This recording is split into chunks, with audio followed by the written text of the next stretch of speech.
नमस्कार शेतकरी मित्रांनो, आपण आज ताड पिंपळगाव या गावामध्ये पालमूर सीडचा DJBTचा कपाशीचा प्लॉट पाहण्यासाठी इथं आलो आहे. तर इथले प्रगतशील शेतकरी भावसिंग तुलत यांचा हा कपाशीचा प्लॉट आहे. तर त्यांचे चिरंजीव आपल्याशी ह्या व्हरायटीबद्दल बोलतील. नमस्कार. नमस्कार सर. आपलं नाव काय? आकाश भावसिंग दुलत. आकाश भावसिंग दुलत. वडिलांचं पूर्ण नाव? भावसिंग दलसिंग दुलत. बर. हे पालमूर सीडचं DJBT1 तुम्ही हे पहिल्यांदाच आणलं का कसं? पहिल्यांदाच आणलं सर आम्ही. बरं. हे वाण कसं वाटलं तुम्हाला? एकदम भारी वाण आहे सर. बरं. याची लागवड कधी केलेली आहे? लागवड तारीख काही लक्षात नाही सर. बरं, ठीक आहे. परंतु हे वाण तुम्हाला कुणी सांगितलं का कसं? सर आम्ही रोडावर जाताना बघितलं होतं. बरं. आणि या वाणाबद्दल तुम्हाला काय काय वाटतं?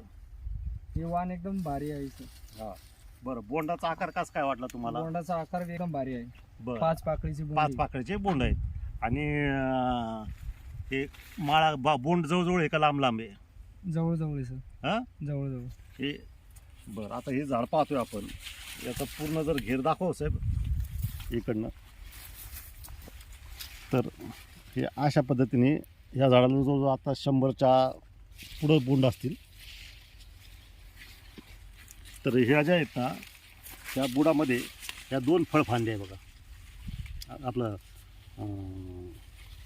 गळफांद्या, या खालच्या ह्या 2 गळफांद्या आहेत. हां, याला पण अशा पद्धतीने बोंड लागलेली आहे. आणि ह्या फळफांद्या ज्या आहेत, तर आपण जर पाहिल्या तर ह्या फळफांद्या आहेत.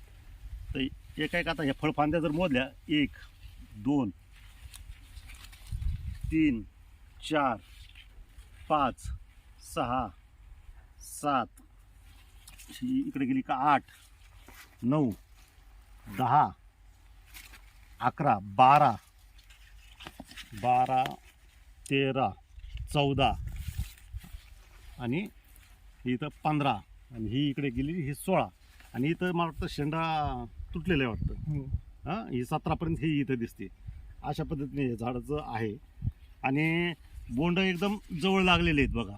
आता इथं बोंड एका फांदीवर बघा, इथं 1 2 3 4 5 6 7 8 आणि बोंडाचा आकार सगळ्यात मोठा पण आहे आणि जागेवर गोल आहे. आणि बोंडाच्या जे पायला पाकळ्या 1 2 3 4 5 1 2 3 4 5 बरं का. अशा पद्धतीने हे बोंडाचं शेप आहे. 1 2 3 4 5 म्हणजे आता इथून एवढे जे बोंड आहेत ह्याच्यामध्ये फक्त 2 बोंड मला वाटतं एकच बोंड 4 पाकळीचं आहे, बाकी सगळे 5 पाकळीचे. बरोबर ना? हे बघा पूर्ण बघून घ्या. अशा पद्धतीने ह्या झाडाची रचना असते. आणि कापूस हा वेचायला सोपा आहे. ह्याचं बोंड जागेवर गोल असल्या कारणाने कापूस मोकळा फुटतो आणि कापूस पूर्ण बोंडातनं उपसता येतो, म्हणजे निघून जातो. त्याच्यामुळं पाठीमागं शेतकऱ्यांना म्हणजे वेचणीला एकदम सोपा कापूस आहे.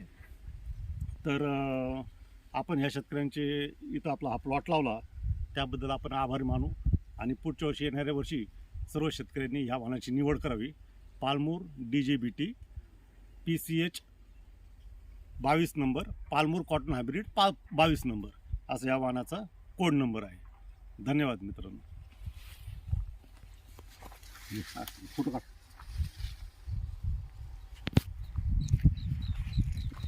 शूटिंग